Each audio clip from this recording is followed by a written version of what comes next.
রাত 9টায় গিয়ে সাজানোর জন্য পৌঁছালাম। এই বীভৎস একটা দিন ছিল। আসলে এর আগে আমার যে সাজানোগুলো ছিল, আমি শুধু জানতাম যে একজনই সাজবে। আমাকে আগে তারা বলেনি যে 3 জন সাজবে। তো আমি সে মতোই গেছি। তাদেরকে সাজতে সাজাতে আমার লিটারালি 8:45 বেজে গেছে। এখান থেকে আমার বাড়ি প্রায় 45 মিনিটস। তো গাড়ি পাচ্ছিলাম না, রাত 8টা 8:30 বেজে যাচ্ছিল। তো কোনো মতে গাড়ি ভাড়া করে বাড়ি এসে পৌঁছেছি। তো বাড়িতে বসেছিল মাসি বিয়ে বাড়ি যাওয়ার জন্য। প্রচণ্ড ভয় ছিলাম যে মাসি আমাদের বকবে না কি করবে। মাসিকে বললাম তুমি প্লিজ খারাপ পেও না, তোমাকে আমি বিয়ে বাড়ি পৌঁছে দিব। তো তাড়াতাড়ি করে মাসিকে কোনো মতে সাজিয়েছি।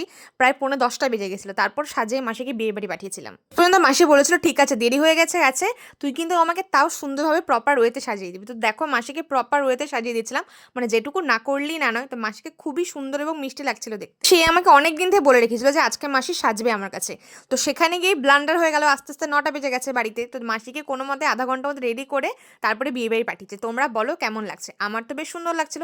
আর আসলে মাসির স্কিনটা খুব ভালো, তাই মাসির উপরে যে কোনো মেকআপে খুবই সুন্দর লাগে বলতে হবে। কি সুন্দর লাগছে, আমার খুব ভালো লেগেছে। Thank you. সাইড দাও।